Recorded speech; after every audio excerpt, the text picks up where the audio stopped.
Em, bueno,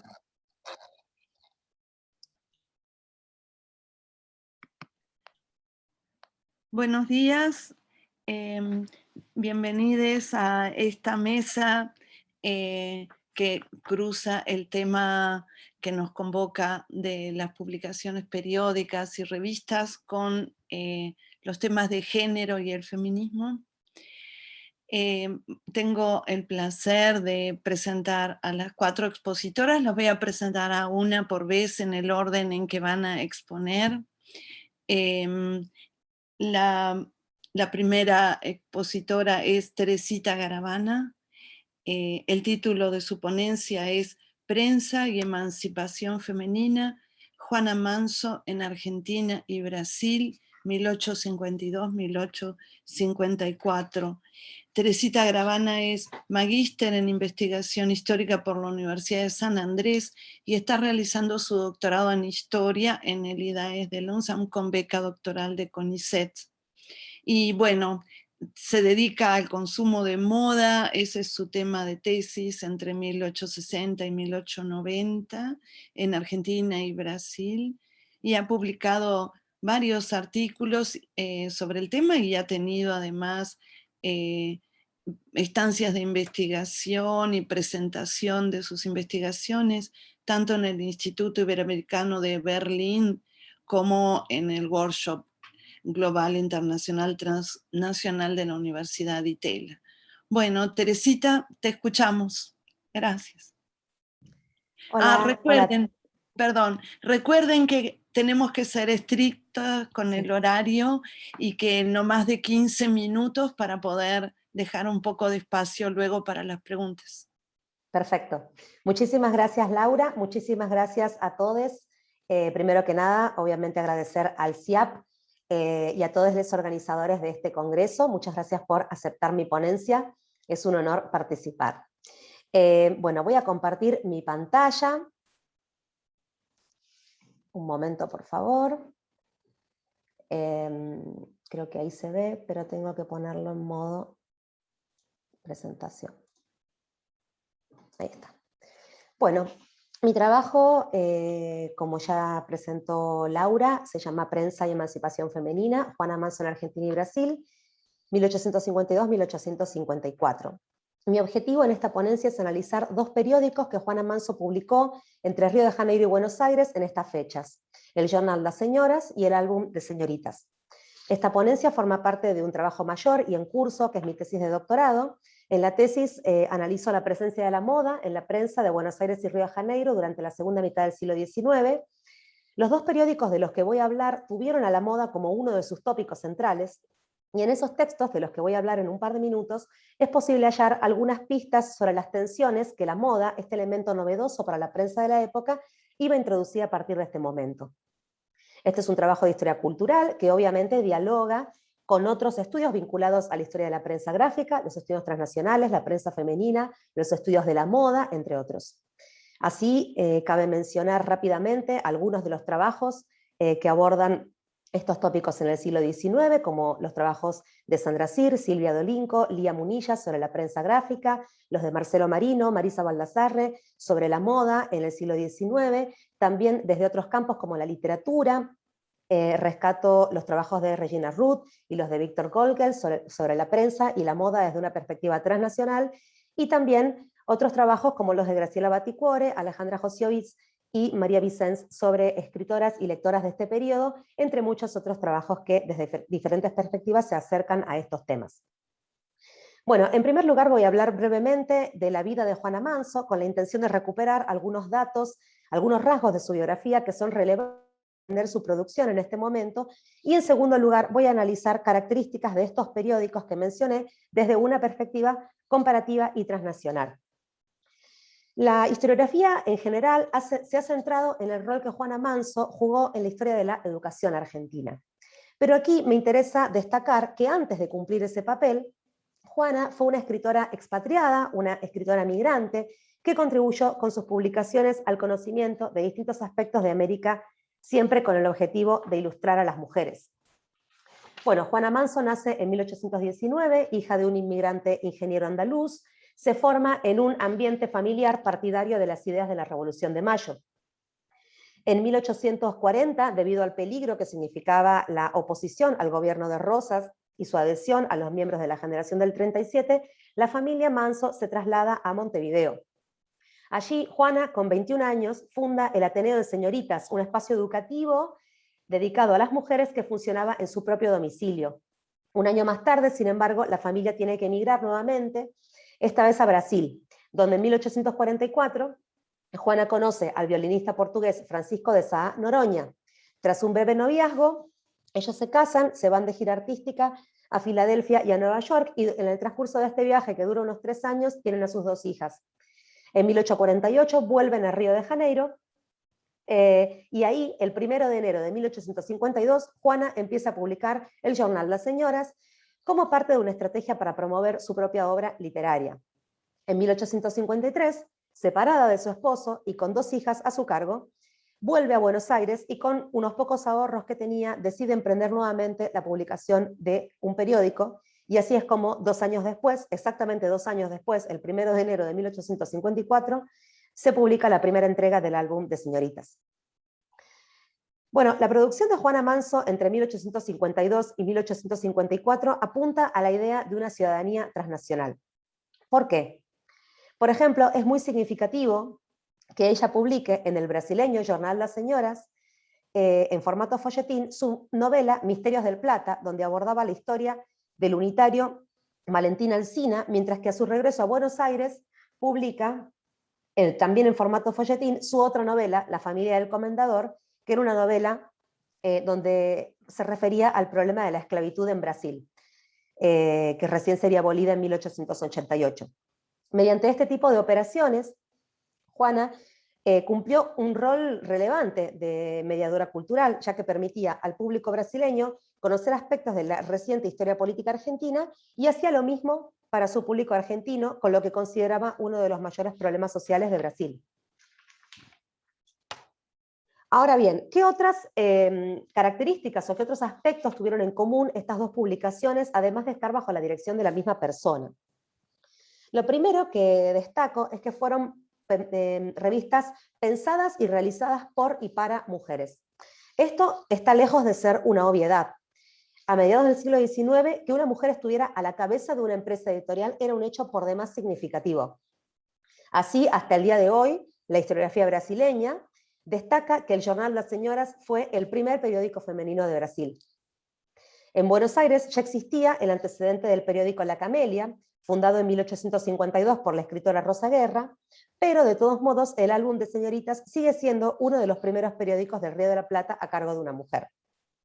Por supuesto, hay que señalar que en esta época el público lector femenino era muy reducido, ya que tanto en Buenos Aires como en Río de Janeiro, la inmensa mayoría de las mujeres tenían un acceso limitado a la educación, cuando no nulo.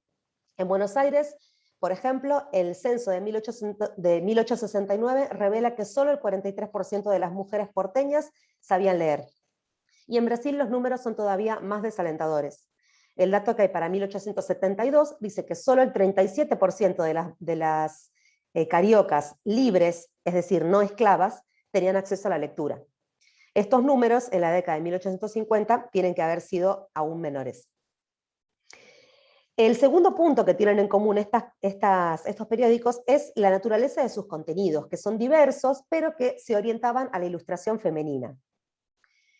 La educación que se promovía mediante estos periódicos se limitaba, sin embargo, a formar mujeres para cumplir de manera digna y exitosa sus roles de esposas y madres. Así, se buscaba un acercamiento de las lectoras a fenómenos culturales como la literatura, el teatro, las artes o la moda, aunque Manso también haya incluido, por ejemplo, dentro de las novelas que mencioné, asuntos políticos como parte del material de lectura. En el Jornal Las Señoras, Manso se presentaba como, cito, una americana que, si no posee talentos, al menos tiene la voluntad de propagar la ilustración. De esta manera, marcaba su postura y la orientación que pretendía darle al periódico. En el primer número del álbum de Señoritas, Juana prometía que, cito, todos mis esfuerzos serán consagrados a la ilustración de mis compatriotas y tenderán a un único propósito, emanciparlas de las preocupaciones torpes y añejas que les prohibían hasta hoy hacer uso de su inteligencia. Fin de la cita. El tercer punto que tienen en común estos periódicos es que incluyen columnas sobre moda. Se trataba de textos escritos en un tono más liviano que el resto de las publicaciones, un tono que buscaba una cierta complicidad con las lectoras.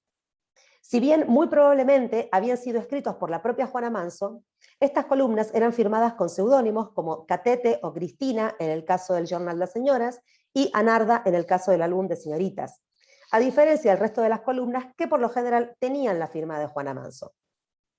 Estas columnistas, entre comillas, encarnaban a mujeres frívolas o poco inteligentes que hablaban de bailes, de salones y de otras ocasiones para estrenar vestidos. También hacían referencias a París y a tiendas locales, como veremos en un momento. En relación a estas columnas, yo propongo dos hipótesis. Primero, que Juana Manso introdujo a la moda en sus periódicos porque en este momento era un elemento muy novedoso para la prensa y muy atractivo para las mujeres, el público al que intentaba conquistar. Y además, Juana hizo uso de ciertos elementos de la moda para abogar por lo que era su verdadero interés, la emancipación de las mujeres. Por ejemplo, en el Jornal Las Señoras se refirió a los chalecos de emancipación, que están aquí en esta imagen. Cito: el chaleco de emancipación es una de esas modas distintas y especiales que París ofrece a sus elegantes para producir en ellas una revolución y llega a América para hacer aquí otro tanto. El chaleco de emancipación es el delirio y furor de las parisienses y lo será para todo el bendito sexo femenino por su novedad y distinción de las modas actuales. Un chaleco de hombre, empleado sobre el cuerpo de una niña de 15 o 20 años, o incluso de una señora hasta sus 35, es por cierto muy bonito. El chaleco de emancipación va a ser una de las piezas más queridas del guardarropa de las elegantes. Es una moda que hace lucir con gracia hasta el cuerpo de las muchachas del campo. Fin de cita. Como podemos ver en las imágenes, bueno, no tenían ninguna particularidad los chalecos de emancipación, eran chalecos. Ella dice también en un momento chalecos de hombre, una prenda originalmente utilizada por los varones. Pero si observamos las imágenes, vemos que son imágenes que tienen puesto un corsé debajo. Entonces, bueno, quizás es posible interpretar una especie de ambivalencia entre la emancipación pretendida por Juana y justamente lo opuesto, el ajuste o los límites de esta vestimenta femenina. Otra característica de estos textos sería una búsqueda de la sencillez en lo que respecta a la moda. En el álbum de Señoritas, Juana diría, cito: es una aberración, lo reconozco, pero me gusta más la mantilla a la española, y más que todo la libertad, la invención. Esto de imitar un figurín parece una cosa, así como la de hacer una muñeca a imitación de la gente, aquí es al revés, es la gente que se torna muñeca. Juana dice que prefiere la mantilla a la española, que es un símbolo colonial, antes que los estilos franceses, que son sinónimos de novedad. Pero además propone este margen para la creatividad al momento de vestirse, ¿no? Porque hasta cierto punto, al hablar de libertad y de invención, podría decirse que se está contraponiendo al mandato, entre comillas, que implicaba la moda, este mandato de volverse o tornarse muñeca. Al mismo tiempo, hay algunas referencias a las dificultades relacionadas con la recepción de los figurines, estas imágenes sobre moda, que estuvieron muy presentes en el Jornal Las Señoras, aunque no en el álbum de Señoritas.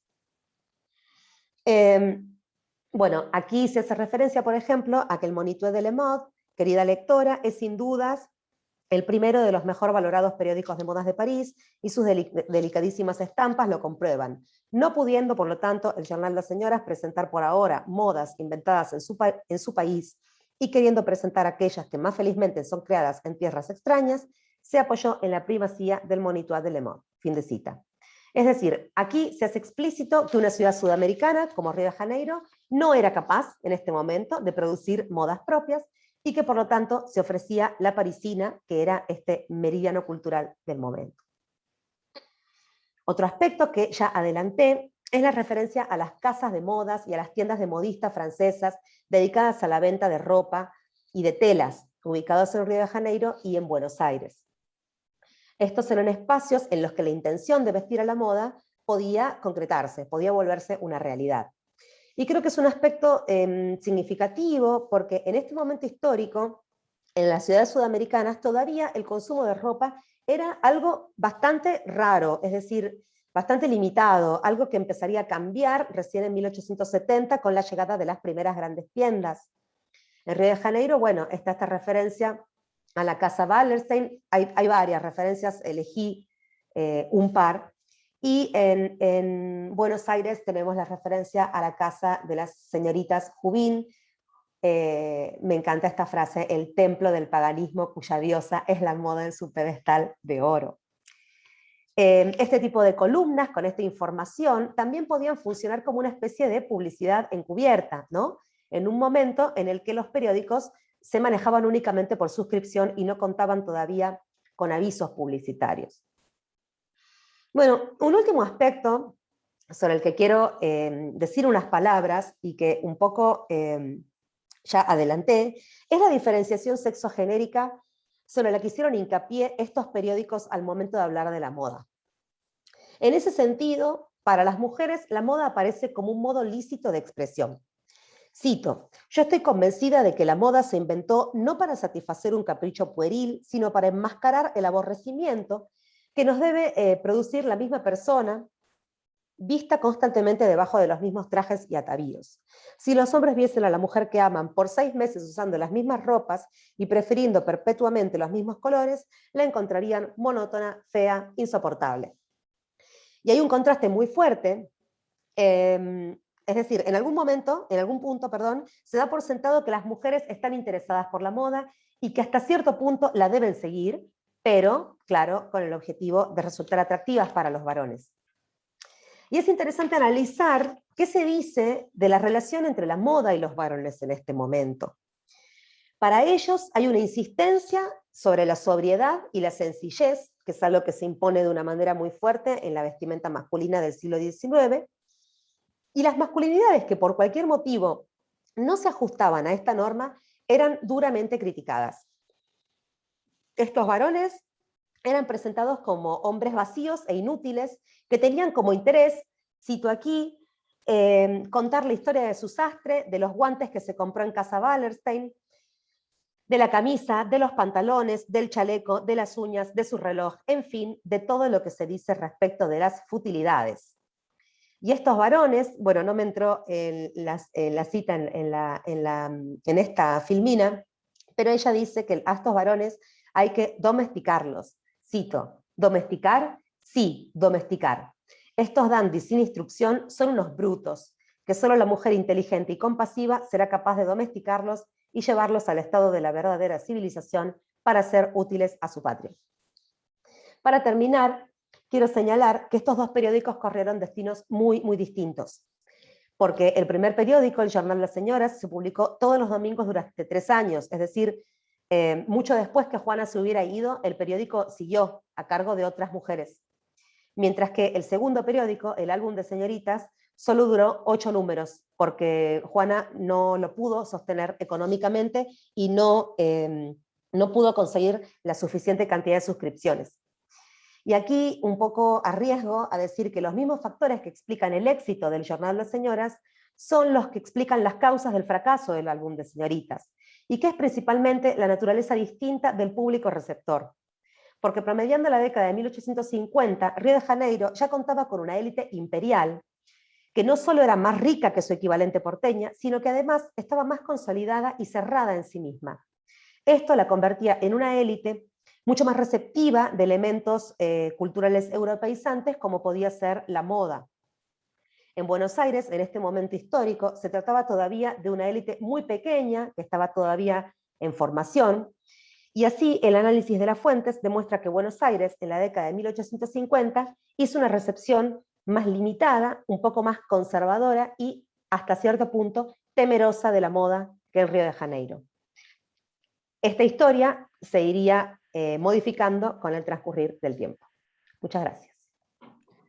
Bueno, muchísimas gracias, muy hermosa presentación, en verdad un placer. Y bueno, ahora voy a tener el gran placer de presentar a mi amiga y colega de muchos años, Analía Rey, que va a presentar un trabajo también comparativo de 2 publicaciones, se llama Unión y Labor y La Nueva Mujer, debates y sociabilidades femeninas y feministas en torno al centenario. Tengo que contar que Analía Rey es profesora regular de Historia de los Medios de la Facultad de Ciencias Sociales de la UBA y es investigadora de la Universidad de Buenos Aires, radicada en el Instituto de Historia Argentina y Americana Emilio Ravignani, compartido con el CONICET. También hemos compartido la fundación y ella sigue en un lugar importante del Instituto Interdisciplinario de Estudios de Género de la Facultad de Filosofía y Letras de la UBA. Bueno, ha dirigido numerosos proyectos nacionales, internacionales, es un currículum largo e importante. Y bueno, también quiero decir que es miembro, Analía, de la dirección del Archivo Histórico de Revistas, AIRA. Así que, bueno, Analía, te escuchamos. Gracias. Gracias a vos, Laura, gracias al CIAP y a la organización de este congreso, evidentemente para poner en marcha toda esta cantidad de gente. Voy a compartir pantalla y para empezar a... quisiera ver... bueno, ustedes ven, no puedo sacarlo de ponerlo en presentación, pero porque tengo miedo de tocar y hacer algún lío. Así que Lo vemos empiezo perfecto, Analía. Bueno, hacia comienzos del siglo XX, la cuestión femenina se convierte en un tema de debate y de intervención pública entre distintos grupos de mujeres, con epicentro en 2 ciudades, Buenos Aires y La Plata.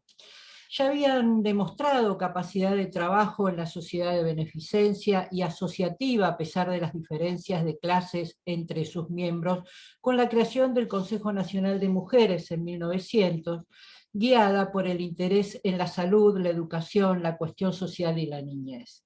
También es central el rol de la política al colocar las necesidades de la agencia feminista en su lista de prioridades. Nos referimos a las intervenciones del anarquismo, el socialismo y el movimiento de librepensadoras.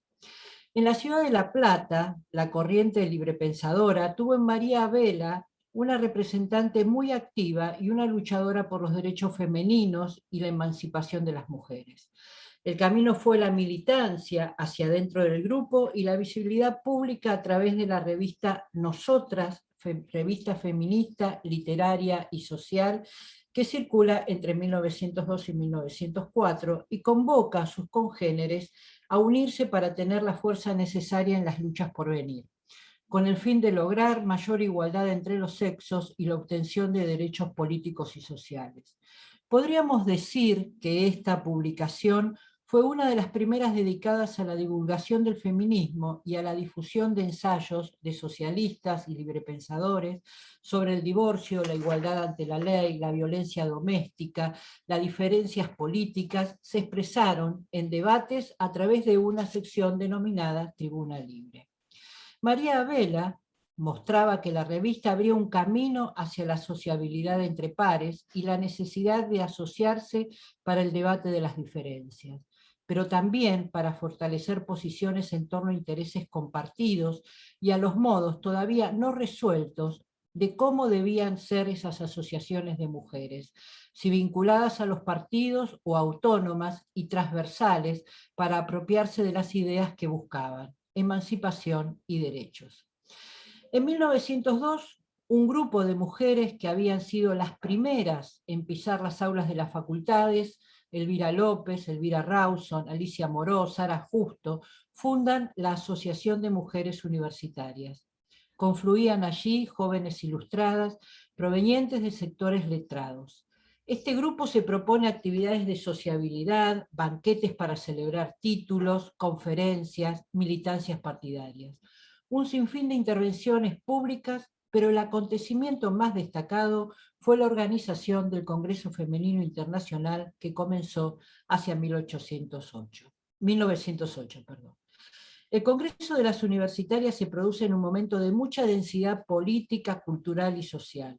Se suma a los organizados con motivo del centenario de la Revolución de Mayo y es considerado un momento ideal para convocar a expositoras del exterior y construir redes necesarias para posicionar a la asociación en relación con otras formaciones similares de similares características.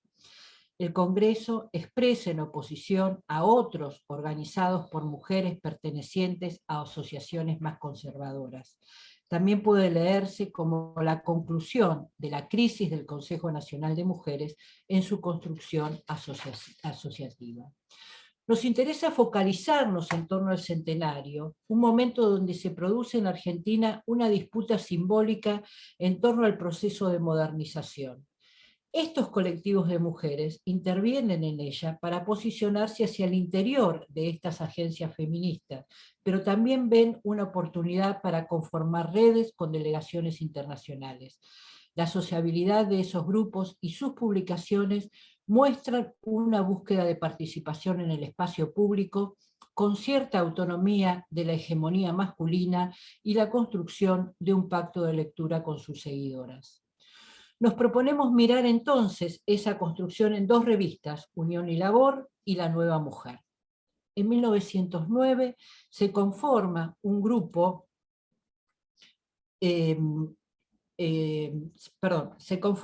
integrado por mujeres provenientes de diferentes espacios del socialismo, denominado Unión y Labor, y ponen en el centro de las prácticas asociativas la atención a la niñez.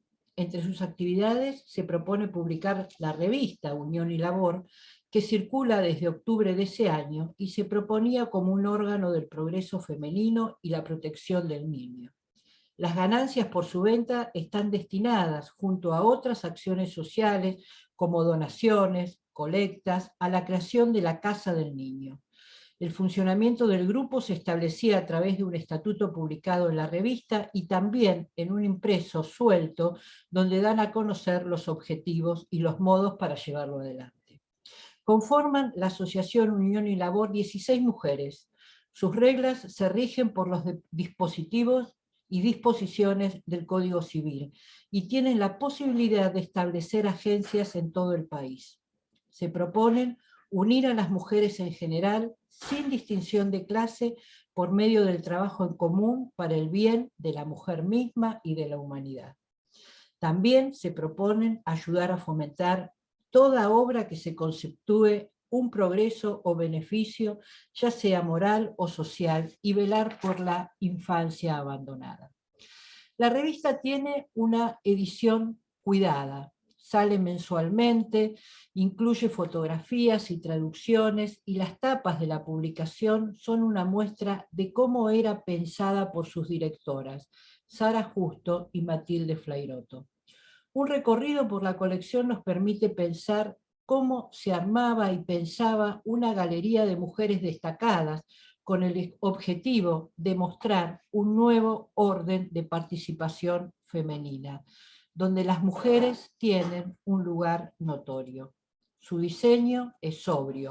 El nombre está enmarcado por una guarda geométrica en la parte superior con letras estilizadas. En ese espacio se vuelca toda la información, el carácter mensual, la identificación de órgano de progreso femenino y la protección del niño, y en el otro extremo el objetivo de la publicación. Cito, su venta va a ayudar al sostenimiento de la Casa de los Niños. En el centro de una página casi blanca, una fotografía o grabado de una mujer y su nombre, seguramente desconocido para muchas lectoras, y en el interior una semblanza escrita por alguna colaboradora permanente de la revista que ubica al personaje femenino en su país de origen, en sus intereses públicos y valores personales, y da cuenta de las obras o aportes científicos. Solo a modo de ejemplo podríamos conocer a María Montessori, a Alejandrina Rabiza, a Dora Meyer, a Anna Schulz, a Madame Curie. El Congreso Femenino Internacional es el único acontecimiento que la revista sigue, acompaña sus preparativos y las resonancias posteriores. Unión y Labor les informa a las lectoras todo lo que ocurre en relación con el encuentro, publica detalles de la organización, las asistentes, las delegaciones extranjeras, modos de viajar desde diferentes lugares del país y la propia capital. Al decir de Peter Fritzsche, la revista le enseña a las lectoras cómo moverse en la ciudad, cómo ubicarse en el nuevo espacio de la ciudad moderna y además en la capital de la celebración. Buenos Aires, sin duda, era en esos días de mayo una ciudad movilizada por el festejo y la protesta. Recordemos que la Fora había lanzado una huelga general por tiempo indeterminado desde el 18 de mayo. Ese mismo día arribaba la infanta Isabel de Borbón y también se realizaba la apertura del Congreso en los salones de la Sociedad Unione Operaia Italiana. Justo y Flairotto eligen la sociabilidad y los puentes para atender redes internacionales. Quisiera hacer notar, en relación a las directoras, quizás debido a las disputas experimentadas unos años antes en la dirección de nosotras, frente a las posiciones encontradas por el rumbo del verdadero feminismo, hacen un frente común y en aquellos artículos donde quedan comprometidas posiciones sobre feminismo firman como Flairo Justo, mostrando toda una unidad de acción. Se promociona el perfil de las invitadas extranjeras y la visita de agrupaciones feministas americanas, así como notas sobre congresos de características similares que se están realizando en el mundo. Es de destacar el número especial del centenario, dedicado a las mujeres que consideran fundantes de la nación, desde las luchas de la independencia hasta nuestros momentos, hasta ese momento.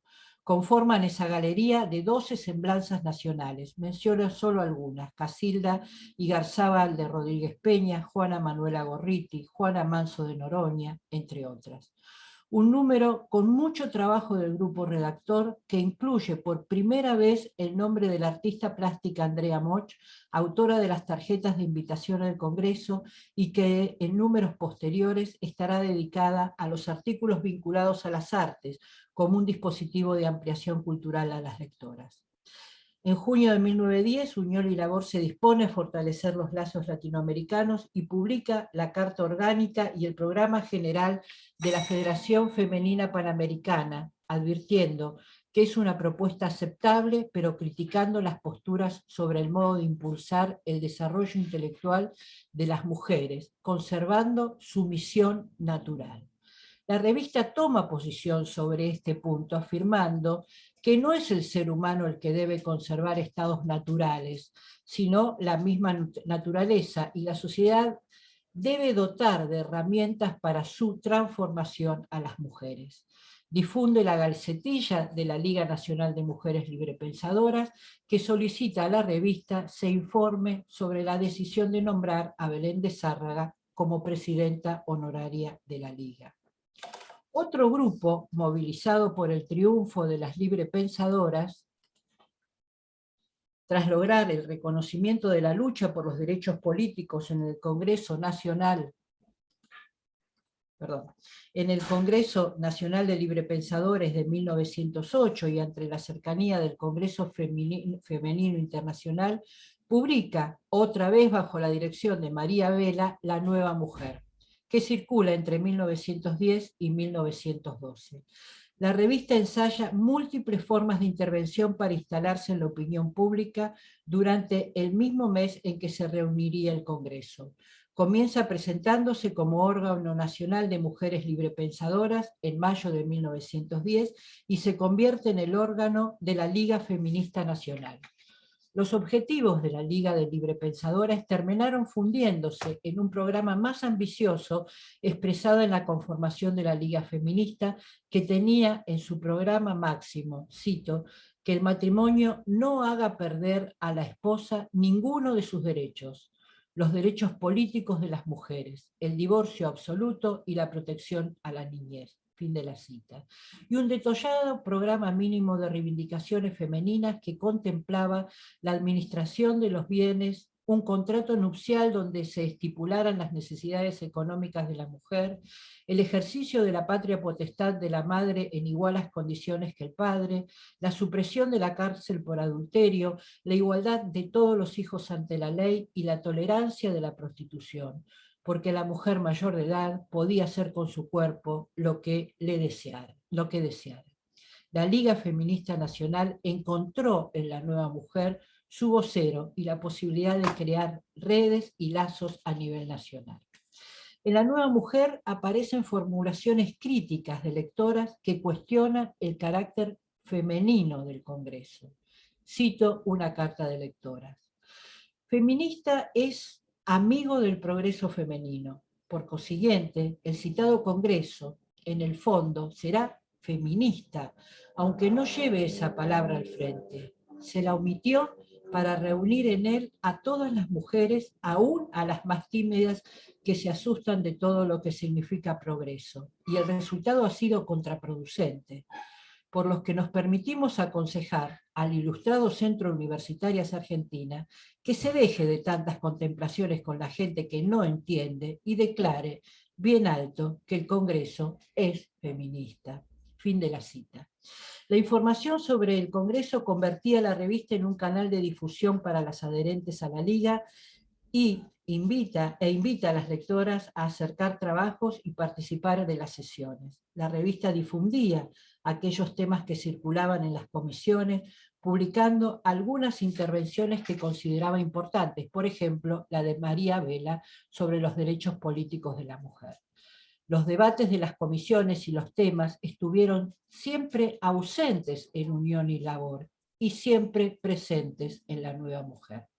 Allí la palabra circulaba a través de la edición de un género extendido en la época, las conferencias. Transcriben muchas de las palabras que pasaron de la escritura privada a la voz femenina frente a un público amplio. Me interesa el modo de rescatar esa pluma femenina que pasa del papel a la oralidad y que en muchos casos se ha perdido para siempre, ya que no fue levantada por ningún medio gráfico, dándole así la posibilidad de participar del debate. En ese proceso de hacer pública la palabra femenina, la nueva mujer recuperó los textos completos y los espacios donde fueron escuchadas las lecturas de Cecilia Grierson, Julieta Lantera, Isabel Rojas Cabrera y María Vela. Sin duda, y para terminar, las dos revistas nos permiten ver una parte del universo feminista de principios de siglo, sus modos de intervenir y convocar lectoras y las estrategias desplegadas en pos de sus objetivos, buscar la emancipación de las mujeres. A través de estas publicaciones, que son herramientas de debate y de posicionamientos colectivos femeninos y feministas. Muchas gracias.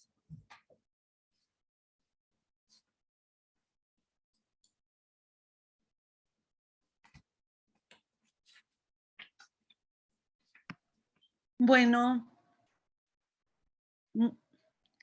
muchísimas gracias, Analía, por esta excelente presentación.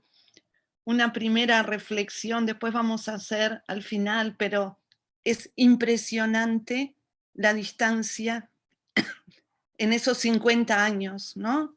Los años de las publicaciones de Juana Manso y estas, impresionante. Bueno, la próxima presentación es de Thais Batista Rosa Moreira, de la Universidad de Sao Paulo en Brasil. El título es Las concepciones de género y feminismo en las revistas humorísticas de la Belle Époque. Thais Batista Rosa Moreira es estudiante de maestría de Historia Social en la Universidad de São Paulo y becaria de FAPESP, orientada por la profesora Stella Maris Catena. Bueno, bienvenida, Thais, te escuchamos. Gracias. Voy a compartir la pantalla un minuto. ¿Se ve? Bueno, buenos días. Me gustaría agradecerles por la oportunidad de presentar mi trabajo y pido disculpas de antemano si mi español sonara un poco portuñol. Bueno, el propósito de la comunicación es reflexionar sobre cómo aparecieron las concepciones de género y feminismo en las revistas de humor de la Belle Époque, es decir, desde finales del siglo XIX y principios del XX. Así seguiré el siguiente orden en la presentación. Primero situaré el contexto más general de este tema en la historiografía. Luego les presentaré las dos revistas satíricas que son las fuentes históricas que estudio. Y finalmente señalaré algunas cuestiones particulares que encuentro en mis fuentes en cuanto a concepciones de género y feminismo, mencionando brevemente cómo he estado tratando de comprenderlas y situarlas históricamente.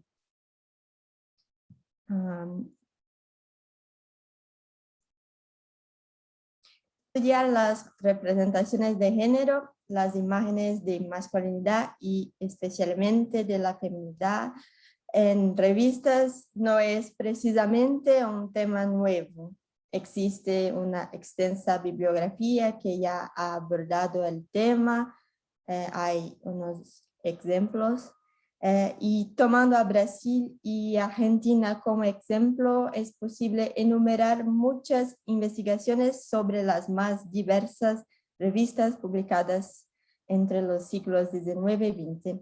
Por otro lado, tengo la impresión de que algunos recortes más específicos han ganado protagonismo en trabajos actuales, como el tema de la representación de la población no blanca en revistas, afroamericanos, indígenas o los denominados genéricamente orientales. El corte que busca relacionar género y humor al que me dedico también ha ido ganando terreno en los últimos años. De cualquier forma, lo que me gustaría enfatizar es que estos nuevos enfoques pueden requerir nuevas preguntas y hipótesis sobre ciertos procesos históricos, lo que es muy rico y puede abrirnos las puertas a nuevas interpretaciones. Investigaciones que apuntan a la representación de mujeres no blancas, por ejemplo, desafían interpretaciones muy recurrentes que generalizan la imagen de la mujer en las revistas. Algunas obras anteriores afirmaron, por ejemplo, que la Belle Époque dio, cito, un lugar a las mujeres dentro del culto a la belleza en los anuncios y en las secciones femeninas. Sin embargo, estas mujeres son las mujeres blancas de la élite.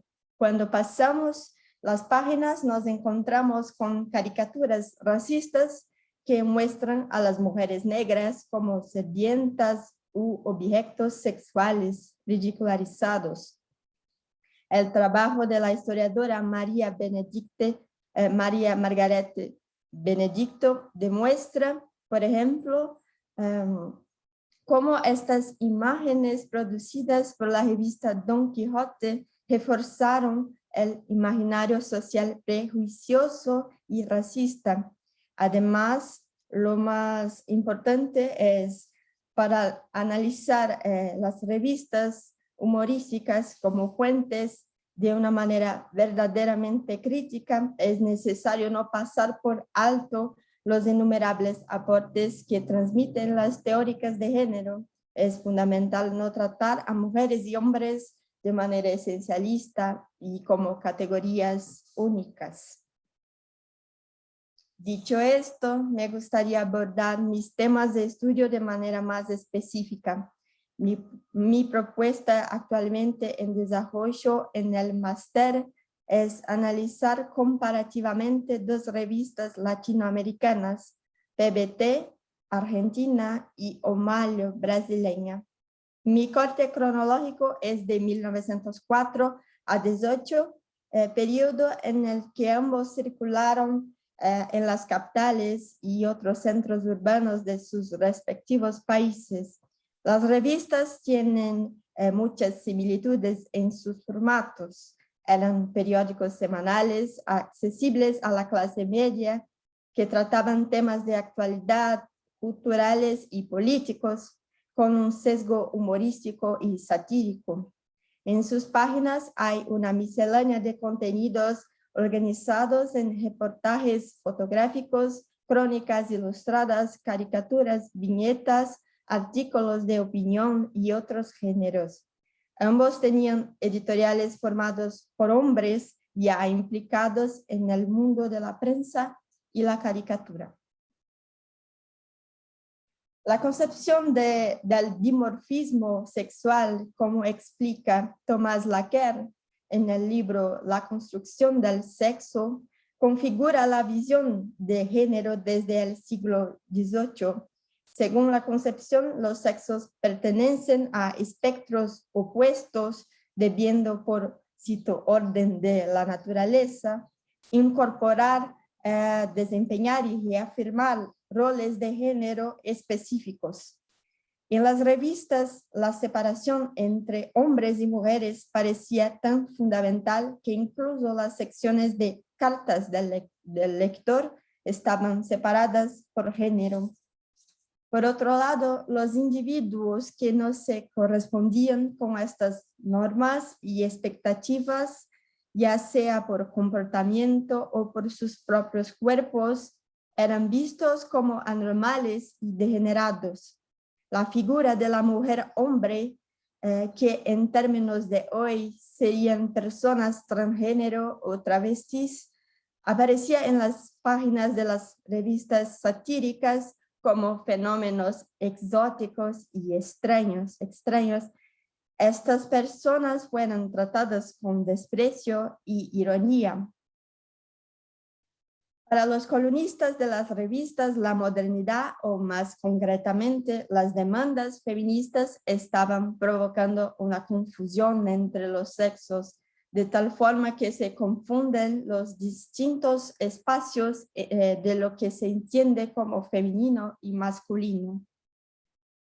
La inversión de roles de género apareció a la vez como una burla y como una amenaza para el futuro si avanzaban los ideales feministas y la conquista de derechos como el sufragio femenino. Así, las caricaturas ilustran de manera peyorativa mujeres que encarnan la masculinidad cuando se preparan para actuar en política, fumando o jugando al fútbol, y hombres afeminados, tejiendo, jugando con muñecas y cuidando a sus hijos. Pero, ¿qué son después de todo las representaciones humorísticas en particular? ¿Cómo manejaron las revistas satíricas el género y el feminismo a principios del siglo XX? El primer aspecto, quizás el más llamativo, es el humor gráfico.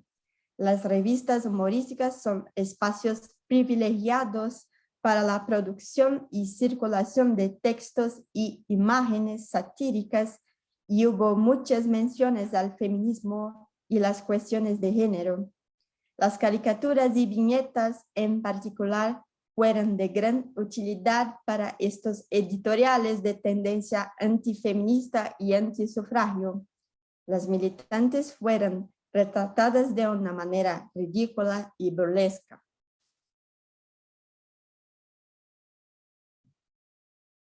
Además, la representación de la supuesta inversión de roles de género en la que las mujeres toman el lugar de los hombres y viceversa fue en realidad una doble inversión cuando pensamos desde el punto de vista de las teorías de la risa. La incongruencia y el juego de contrarios, de opuestos, se entienden como una de las formas de crear el cómico. Por lo tanto, debemos examinar estas fuentes sin perder de vista el hecho de que la inversión allí retratada tenía al menos dos objetivos directos: denunciar y reírse de tal cambio de roles. Dada la abundancia de contenido antifeminista y antisufragio promovido por estos periódicos, siempre surge la pregunta: ¿cómo afrontaron las propias feministas estas sátiras y burlas? ¿Era posible responderles con la misma intensidad? ¿Era posible apropiarse del lenguaje humorístico para no atacar sino defender el feminismo? Recientemente se han estudiado algunas revistas de humor feminista de los años 1970 y 80.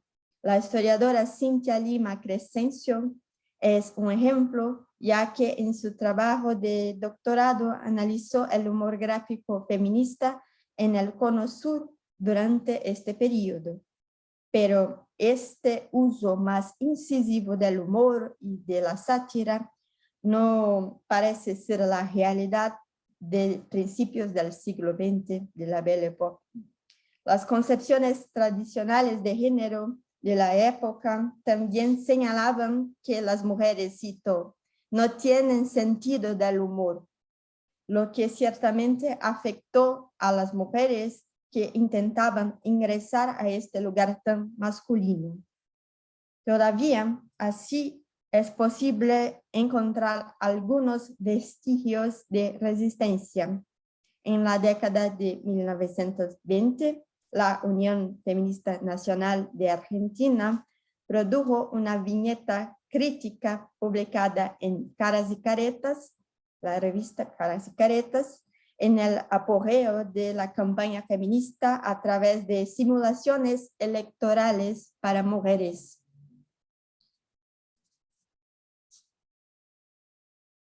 Bueno, hay muchos detalles que se pueden abordar, sin embargo, terminaré aquí para mantener el tiempo de la ponencia. Las fuentes fueron consultadas en colecciones digitales y están disponibles para acceso. Eso es todo, la bibliografía citada. Muchas gracias.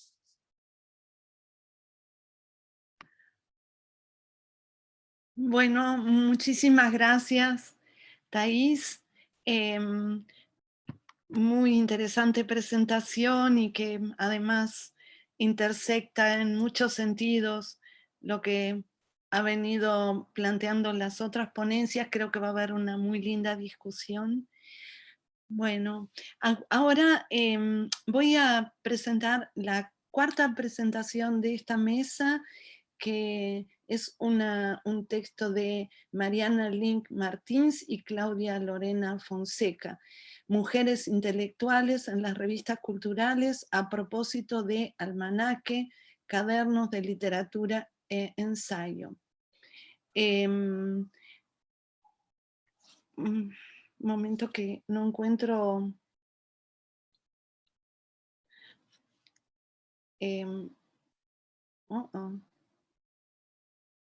Ay, disculpen.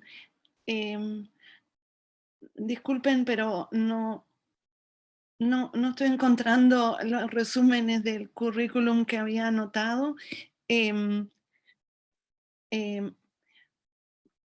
Sé que hay maestra y discípula en esta presentación, doctoranda y profesora.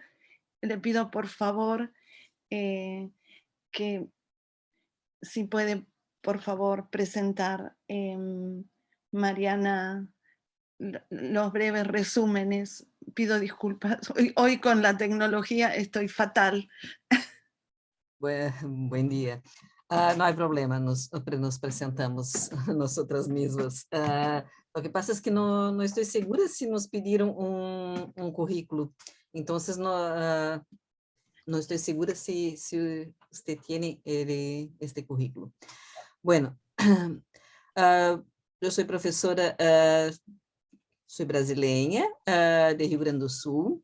Soy profesora en el programa de posgrado de la Universidad Federal de Pelotas. Trabajo con proyectos de investigación que tienen por objeto las revistas literarias y culturales. Y Mariana es mi becaria de maestría en el posgrado.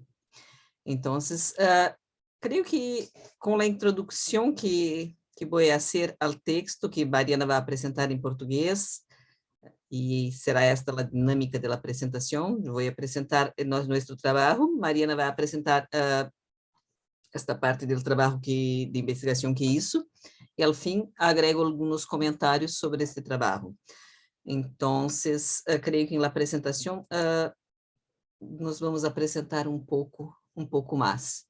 Bueno, entonces, empecé por el fin, y con la presentación, y a mí me gustaría agradecer a la oportunidad de estar con ustedes, que es un gusto estar acá y participar de estos eventos que tienen por objeto nuestros temas de investigación, y para mí es un gusto estar acá con ustedes.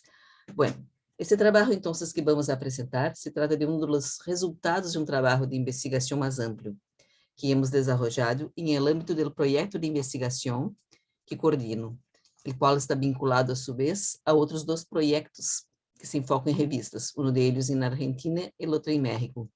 Trabajamos con revistas de los años 70 en Brasil, y nos interesan especialmente aquelas que circularam na segunda metade da década de 70. Entre a segunda metade da década de 70 e princípios de los 80. Época que corresponde ao início do período de transição democrática em Brasil. Nesse sentido, destacamos as revistas Almanac, Argumento, José, Pasquim e Inéditos, com as quais trabalho, e Versos e Plural, además de Almanac, com as quais trabalha Mariana. Então, este trabalho que apresentamos hoje, que já está publicado, é especificamente na parte inicial da investigação desenvolvida por Mariana em la maestria, bajo mi dirección, el qual tiene como objetivo reflexionar sobre a participação de mulheres intelectuales em revistas culturais e literárias, caracterizadas por la oposição à ditadura militar, que circularam em Brasil a fines de los anos 70. Em nossa investigação, pretendemos analisar se houve contenidos relacionados com feminismos, movimento e teoria, e aqui, em este momento, os pensamentos feministas protagonizavam uma intensa difusão. Por lo tanto, nossa mirada se centra em el comportamento dessas revistas em relação com esses temas. A investigação que levamos a cabo se centra justamente em el papel das mulheres em las revistas, sobretudo em las redacciones de las revistas. A participação como colaboradora, pero sobretudo esta participação nas mesas de redação de las revistas. Por lo tanto, entonces, Mariana agora vai apresentar este resultado de sua investigação, lo vai apresentar em português e, ao fim, retorno para alguns comentários. Vale? Mariana, por favor. Bom dia. Bom, a parte inicial do nosso trabalho, então, corresponde à revista Almanac, Cadernos de Literatura e Ensaio, que foi uma revista cultural e literária brasileira, produzida na cidade de São Paulo, que circulou entre os anos de 1976 e 1982, com um total de 14 números. Coordenada por dois professores da Universidade Federal de São Paulo, Valnício Nogueira Galvão e Bento Prado Júnior, a publicação paulista apresentava em suas páginas ensaios acadêmicos, pesquisas, resenhas, traduções, dissertações de mestrado, teses de doutorado, trechos de livros, além de obras ficcionais e poéticas. Almanac foi uma das muitas revistas que surgiram no complexo momento histórico da ditadura militar brasileira, que começou em 1964 e terminou em 1985. Durante esses 21 anos de regime ditatorial, foi orquestrada uma violenta repressão para os que discordavam e resistiam às suas ideologias. Dessa forma, a cultura sofreu uma severa censura e todas as manifestações que iam contra os princípios morais dos chamados bons costumes eram proibidas de circular. Feminismo, direitos das mulheres e qualquer assunto relacionado à libertação feminina eram proibidos. Revistas como A Realidade, por exemplo, tiveram um número sobre o assunto censurado em 1967. Portanto, enquanto em grande parte do mundo o movimento feminista se expandia, no Brasil, além de ser censurado pela ditadura misógina, ainda era estigmatizado pelos militantes de esquerda que não viam a importância das pautas feministas, não viam a importância das pautas relacionadas à agenda específica das mulheres diante dos problemas que o país enfrentava. Essa concepção, sem dúvidas, recaiu também nos meios intelectuais de oposição ao regime. Entretanto, muitas brasileiras articularam uma dupla militância e lutaram tanto por seus direitos de emancipação, bem como pela redemocratização do Estado. E assim o feminismo começou a tomar forma no país como movimento social e também como teoria. Valnice Nogueira Galvão, hoje uma das mais importantes referências dos estudos literários brasileiros, foi uma dessas mulheres. Além de participar da intelectualidade que resistia ao regime, também criou um espaço em sua casa para encontros de mulheres que discutiam as pautas feministas. Bom, essa contextualização é importante para entender a posição precursora da revista Almanac, que além de ser uma revista com grande protagonismo feminino, desde sua coordenação, projeto editorial e conteúdo, ela deu espaço para as discussões feministas. É relevante destacar que a Almanac começou a ser publicada no final da década de 70, início da fase de transição democrática no país, de abertura política. Sendo assim, a cultura começa a respirar mais livremente nesse momento, principalmente a partir de 1979, quando é assinada a Lei da Anistia. Nesse cenário de abertura, as mulheres criam muitas organizações, grupos e eventos de cunho feminista por todo o país, pois, além dos estímulos, de outros países que comemoravam, por exemplo, o Decênio da Mulher, as militantes brasileiras empreenderam suas próprias lutas dirigidas, buscando promover, então, suas reivindicações. No mesmo ano também, ocorre o primeiro encontro nacional de mulheres aqui no Brasil, e a partir de então, o feminismo enquanto campo epistemológico e matriz teórica começa a consolidar-se nos âmbitos acadêmicos e culturais, sobretudo. Assim sendo, o ano de 1979 tornou-se emblemático no que concerne à história brasileira, tanto pela perspectiva da luta pela redemocratização do país, como pelo olhar do movimento feminista, constituindo-se em um divisor de águas esse ano, então, separando dois períodos totalmente distintos. E é nesse mesmo ano, então, que a Almanac publica seu número 10, intitulado A Mulher Objeto de Estudo, a qual tinha como eixo temático a discussão sobre as mulheres e suas condições de existência, além de também dar visibilidade a obras de autoria feminina. A capa, conforme está exposta no slide, foi produzida por Lilian Osmo e é muito significativa para entender o projeto do qual partiu o Almanac para elaborar a edição. Como é possível ver na imagem, logo abaixo do título há o desenho de uma mulher sentada em uma poltrona, com bobs nos cabelos e com sapatos de salto alto, fazendo tricô. Ela está de costas, apenas seu rosto está virado para trás e este não possui boca. Seus olhos miram o leitor. A ilustração representa a mulher no ambiente doméstico, sem direito à fala, conforme sugere a omissão da boca, e dedicada apenas às tarefas do lar. Devido ao formato da poltrona e às agulhas de tricô logo acima, que remetem a antenas, pode-se também imaginá-la dentro de uma televisão, uma metáfora para a mulher enquanto objeto a ser apreciado, um entretenimento masculino. Contudo, sua cabeça virada para trás pode evidenciar um olhar direcionado para fora, para o espaço público, assim como poderia ser vista como as reticências do próprio título, As mulheres deixando de ser objeto de satisfação masculina para construir teorias a respeito de suas condições de existência.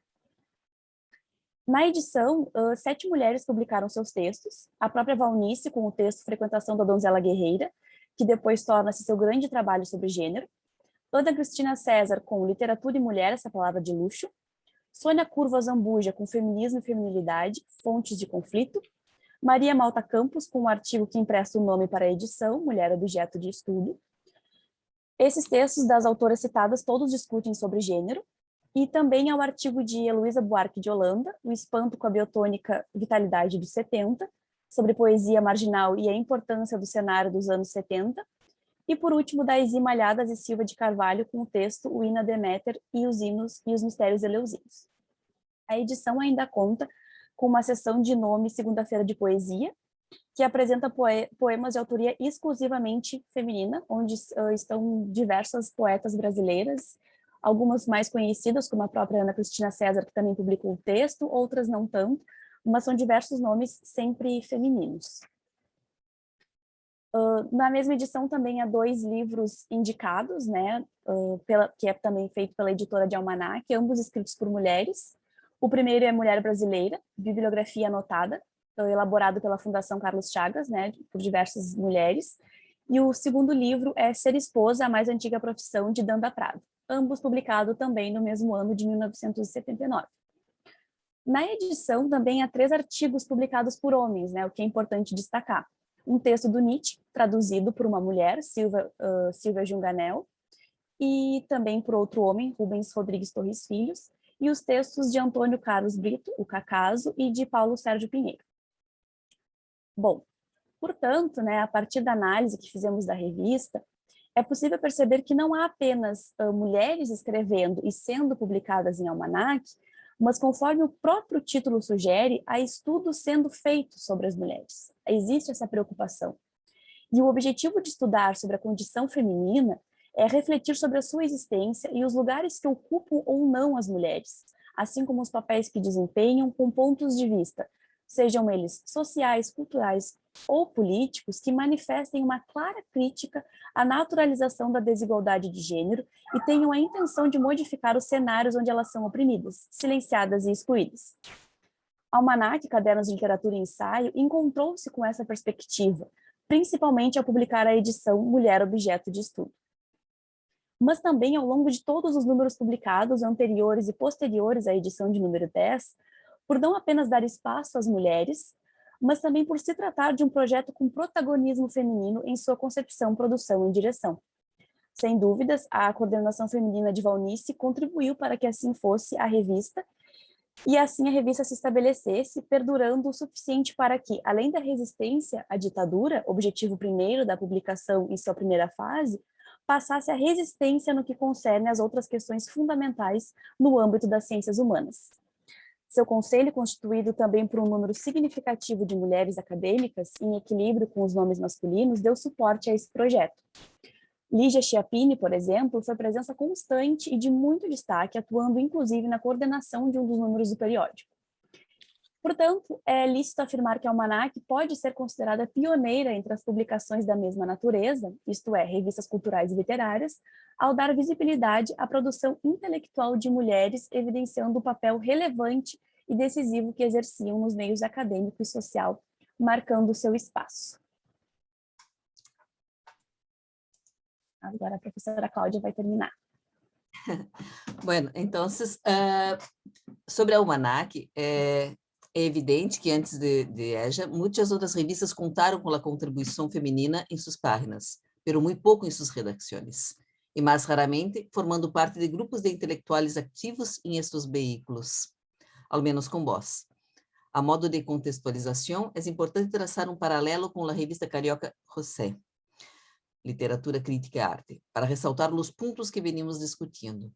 Heloísa Buarque de Holanda, uma das grandes colaboradoras de Almanac e presente na edição que estamos analisando, participou em um debate promovido no número 2 da revista José, em 1976, sobre um livro de antologia poética que ela mesma organizou. No debate, a autora foi interrompida várias vezes por los hombres participantes, quienes explicaram o que ela queria dizer ou hacer, desconsiderando que ella estava presente, também invitada. Además, a menudo, aún não estavam de acordo com sua visão e declarações. Em várias ocasiões, Heloísa disse, isso é o que queria dizer, ou isso é assim o que estava pensando. Em meio de inumeráveis interrupções, desacuerdos e explicações, se lhe perguntou sobre suas eleições e, em muitos momentos, não teve espaço para aclarar seu ponto de vista ou suas posições, mientras que os homens lo hacían por ella. Este hecho não é um hecho aislado em José, según comprobamos al analizar otro debate en esta revista, en 1977. Lo mismo sucede con otra intelectual, Luisa Lobo, quien, a pesar de ser invitada a la discusión, ni siquiera tenía su nombre referenciado. No logró hablar efectivamente durante casi 10 páginas, cuando acaba decidiendo imponer su presencia. ¿Puedo hablar? Y aquí estoy acá. Outro renombrado periódico de resistência, El Diário Pasquim, quando falava de feminismo, utilizava um tono de burla e desprezo, incluso associando o feminismo com a frustração sexual, como afirma Bernardo Kucinski em Periodistas e Revolucionários em la época da prensa alternativa. Bueno, depois vou falar de lo que me suscitou a apresentação da colega. De aí a importância de ressaltar Almanac e sua posição precursora, e aqui como publicação periódica, não especificamente feminista, porque a Almanac não era uma revista especificamente feminista. E surgiram outras iniciativas, como, neste momento, como a Revista Plural, por exemplo, né? Pero a Revista Paulista puso em relieve um debate que na sociedade da época e era urgente e ineludível. Sem possibilidade de retroceder nem de interromper o processo, o tema terminou convertendo-se em um tema recorrente nas publicações periódicas do período de transição democrática. E a discussão se expandiu, ocupando quase todos os espaços da sociedade a partir de então. Com seu caráter democrático, Almanac foi uma aliada em el processo de legitimar a las mulheres como intelectuales, e também por buscar não restringir seu público e creer em el acesso à informação para todos. Sua posição pode ser considerada como um referente para as publicações periódicas que la seguiram, assim como para todo o meio intelectual brasileiro. É isso. Depois podemos conversar um pouco mais, porque não quero passar o tempo. Bueno, Gracias. Excelente, muchísimas gracias. Bueno, avanzamos mucho más en el siglo XX, pero estamos abarcando cuestiones que atraviesan, ¿no? este más de un siglo, y me gustaría ahora brevemente poner en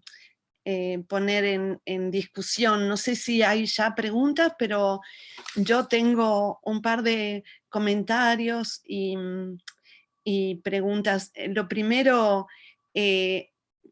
respecto del primer texto de Garavana, quiero llamar la atención sobre un fenómeno que no solamente involucra a Juana Manso, sino también toda la historia de la región, que estos fronteras nacionales rígidas con las que nos movimos historiográficamente fueron una región, ¿verdad?, muy interconectada desde la época de la colonia, pero sobre todo después de las guerras de independencia, con todos esos avatares. En este sentido, me parece muy interesante el comentario sobre la sección de moda, que se vincula con la ponencia, que se vincula también con las otras ponencias, y que de algún modo aparece como un punto de tensión, ¿no? O sea, la historia de la moda hoy está planteando también a los estudios feministas un desafío, en el sentido de que fue tradicionalmente visto como un espacio de sometimiento a reglas dictadas afuera, o sometimiento a normas heteronormativas muy rígidas, incluso atada la moda a la imagen de la mujer como frívola, trivial, etc. Y muchas veces aparece, y creo que en este caso también en buena medida, y esa es mi pregunta para Teresita, que es la moda como instrumento también de una nueva presencia pública, y también como instrumento de emancipación, ¿no? Como el caso de los chalecos. Así que bueno, esto me parece también la cuestión de París como modelo mundial de la moda. Es interesante esa geopolítica de la moda que tuvo otros centros antes, ¿no? Piensen Venecia como punto de inflexión entre los lujos de Oriente y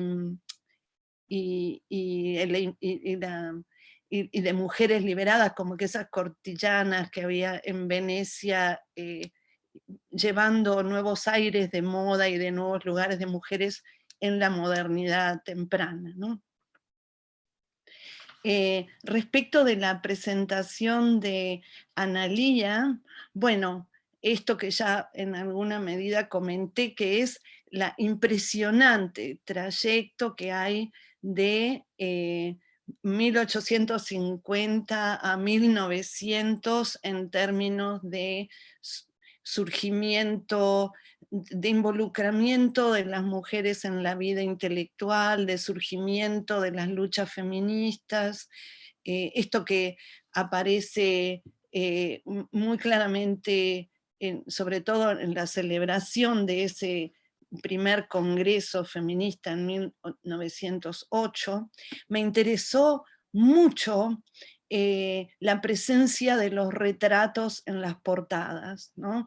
Este es un tema que me interesa mucho, la figura pública en fotografía, en las portadas, salvo, bueno, el caso de Mariquita, que no había fotografía, pero la preferencia por la fotografía, y esto también me parece un tema interesante, y me gustaría algún comentario en ese sentido respecto de la presencia visual, ¿no? de esas mujeres a las que se dedica cada portada, siguiendo una tradición también que estaba como reservada a los varones, ¿no?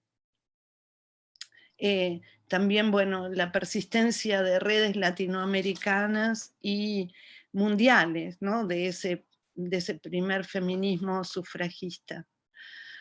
Y aquí entrar a la cuestión del humor, ¿no? Que me parece un tema importantísimo porque, bueno, y aquí quiero comentar el texto de Thais, y también parte de la presentación de Claudia y Mariana, y remitir a aquella reflexión que hizo Charles Baudelaire, ¿no? En su texto paradigmático sobre la risa, que es la superioridad del que ríe, ¿no? O sea, el que ríe se ubica en una posición de superioridad respecto de aquel o aquella de quien se burla. Y por otra parte, ¿verdad? La burla como un indicio de un peligro, ¿no? O sea, de algo que se percibe como peligroso. Y bueno, en la Belle Époque, que es el momento en el que los modos de aparecer están íntimamente vinculados a esas convicciones positivistas respecto de los roles naturales y necesarios de hombres y mujeres, incluso esa perspectiva médica, ¿no? De enfermedad de aquel que transgrede esos roles asignados, la apariencia, el modo de comportarse, el modo de vestir, también está muy presente allí en esas dos revistas. Me gustó mucho que en todas las presentaciones hay miradas comparativas entre más de una publicación, y además entre publicaciones a menudo que no son de la misma ciudad o del mismo lugar, ¿no? Allí en la presentación de Thais también está esa tensión de género, raza y clase, ¿no? En los estereotipos que pone en escena, estas expectativas de género normales y degeneradas también expectativas de lugar social en relación con la clase y la raza.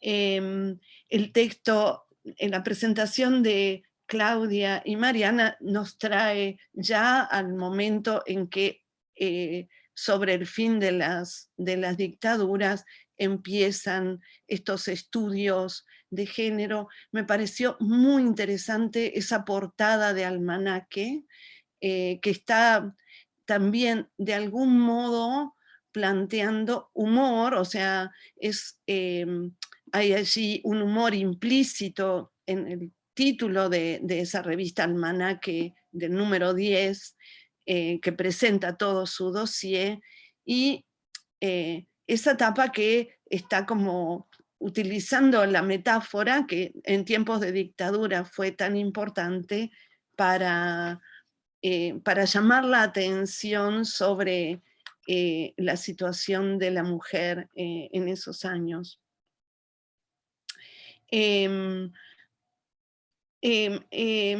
Las figuras de mujeres intelectuales como Eloísa Oarque de Holanda y otras, pero me interesó también mucho, y acá en relación con la presentación anterior, la burla y el desprecio de la revista Pasquim, que me gustaría también escuchar un poquito más, porque hubo allí una tensión, ¿verdad?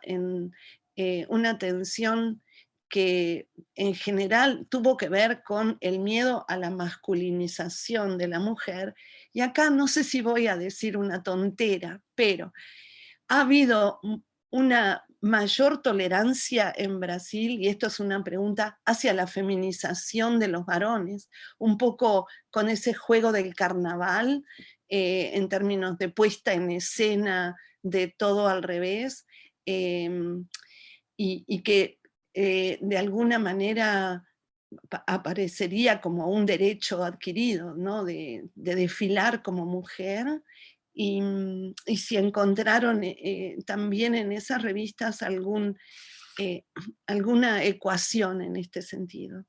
Bueno, eso es, les doy la palabra, no sé, creo que hay alguna pregunta, no veo, pero bueno. Perdón, Laura, hay un par de preguntas en donde dice preguntas y respuestas. Hay una pregunta de Sandra Sir. Hay una pregunta de Sandra Sir para Analía.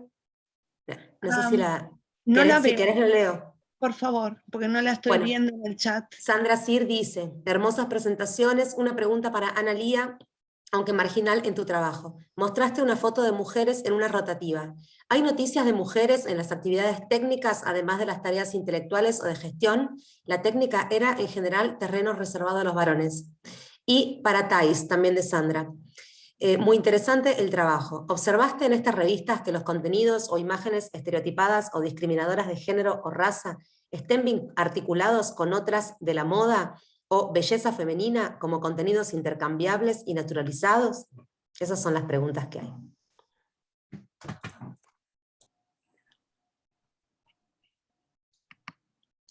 Bueno, si quieren tenemos muy poco tiempo para la sesión siguiente, entonces les pediría a cada una de las cuatro algo muy breve para cerrar esta hermosa sesión, ¿sí?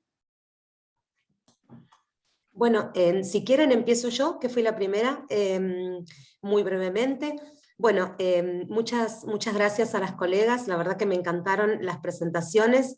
Thais, creo que tenemos que charlar, porque estoy trabajando, entre otras publicaciones, estoy leyendo A Semana Ilustrada, de Brasil también, y bueno, y me interesa un montón la relación entre la moda y el humor también, creo que es un temazo.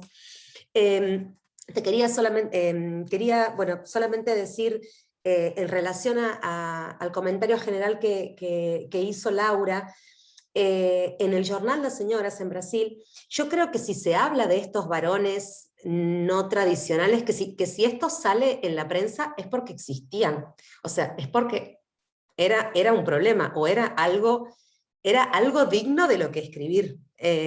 Y son varias las referencias a que determinado varón apareció con un pantalón amarillo, o que apareció usando un determinado color, o unos determinados zapatos. Entonces, sí, creo que es algo que estaba presente. Y bueno, y es muy interesante pensar en esta geopolítica, me gustó mucho este concepto de geopolítica internacional de la moda, porque bueno, obviamente es un momento en el que empiezan a intensificarse estos contactos entre Europa y Sudamérica, y también entre distintos países sudamericanos. Así que bueno, eso nada más. Gracias.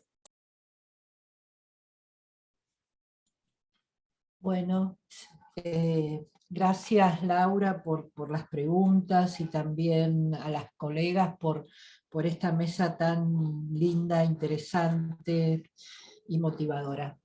En relación a las portadas, hecho que también a mí me llama mucho la atención, porque todos sabemos que desde la prensa satírica los varones eran rápidamente identificados, digamos, en la política, o los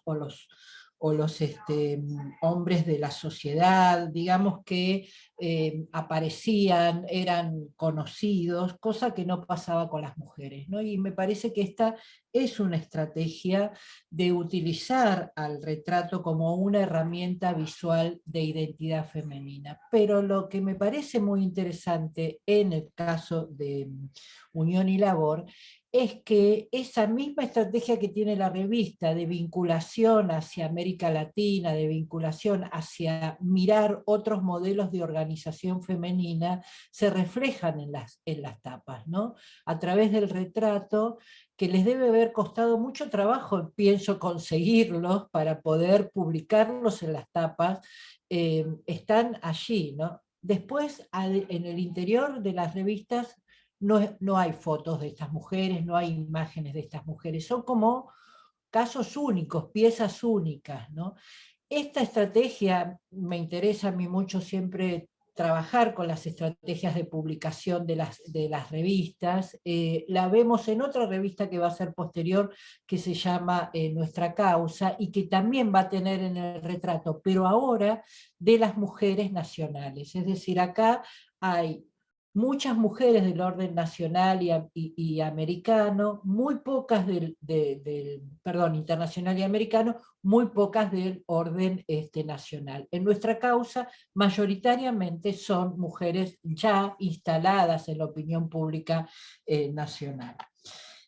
Con respecto a la idea de las asociaciones, quiero decir, me parece a mí que hay un hito fundante en esta idea de mirar qué es lo que está pasando afuera, que es el viaje de Cecilia Grierson a Londres, ¿no? Que es lo que abre la posibilidad de armar el Consejo Nacional de Mujeres, y que, bueno, nada, es mujeres, miremos qué es lo que está pasando afuera, tratemos de hacer esto y pongámonos en ese gran diálogo transnacional, y por supuesto donde América Latina es un territorio todavía en construcción discursiva sobre el feminismo, ¿no?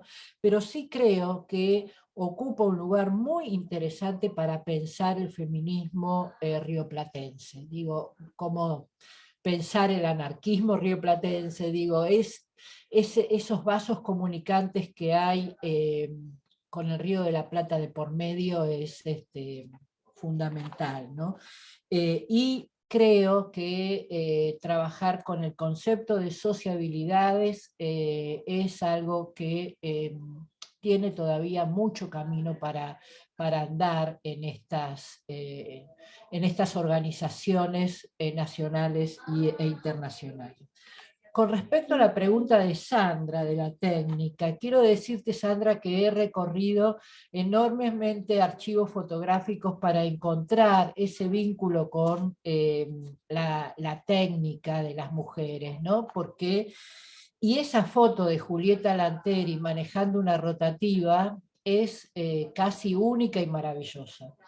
Primero porque es Julieta Lanteri, y segundo porque me parece que expresa un poco como el inicio de un recorrido militante, ¿no? El peso de una rotativa para difundir cosas que todavía no estaban como diríamos, condensadas en la sociedad. Y me parece que esa es la función de esa rotativa.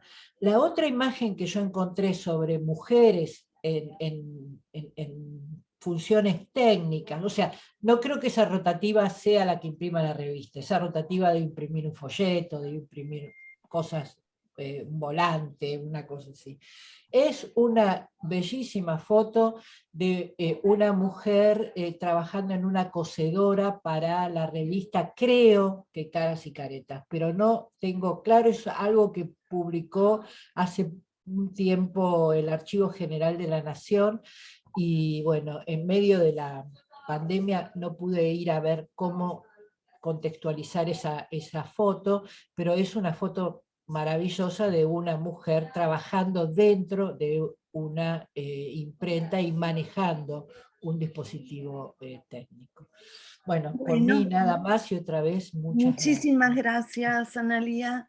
Muchísimas gracias. Estamos corriendo con el tiempo, perdón. Nos falta ahora algún comentario o respuesta de Thais y de Claudia y Mariana. Hablaré muy rápidamente. Laura, y primeramente gracias a todos.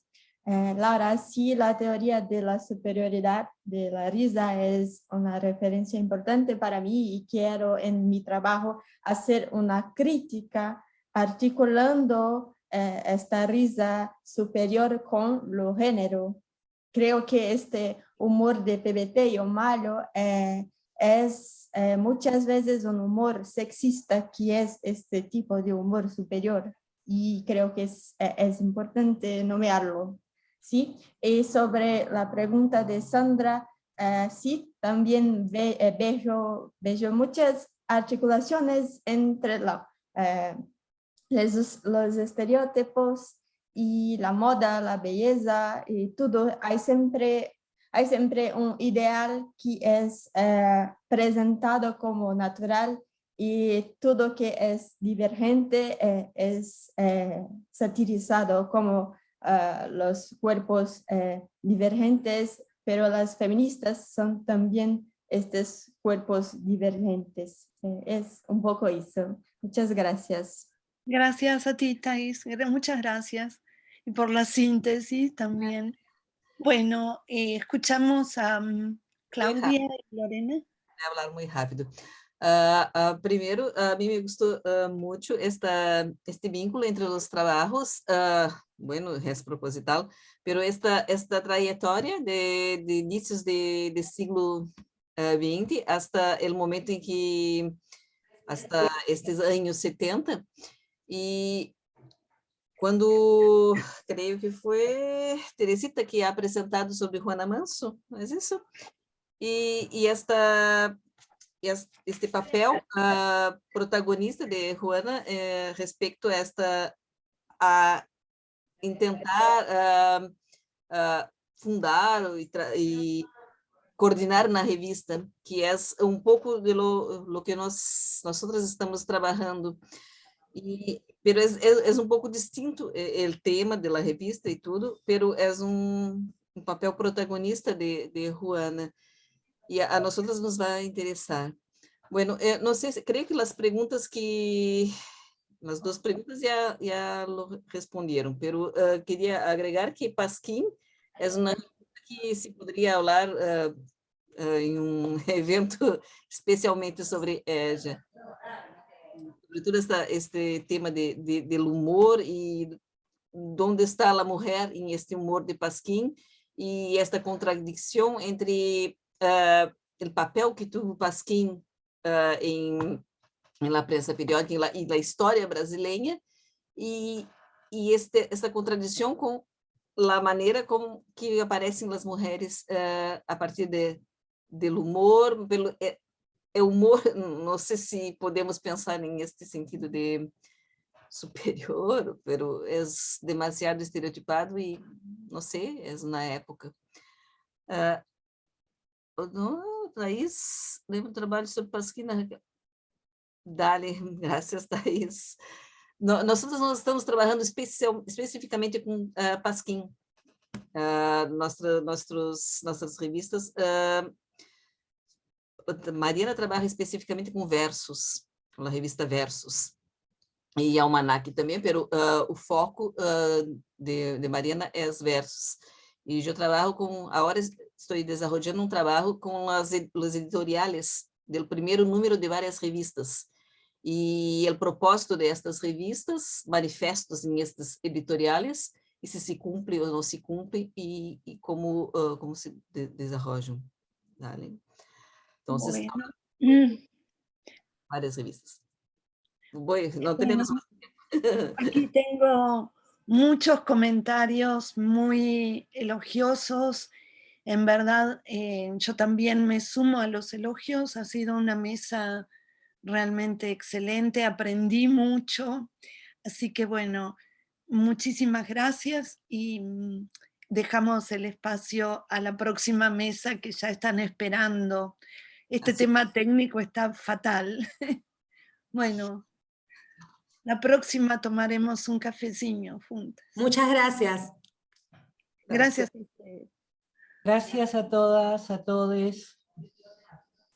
Gracias. Muchas gracias.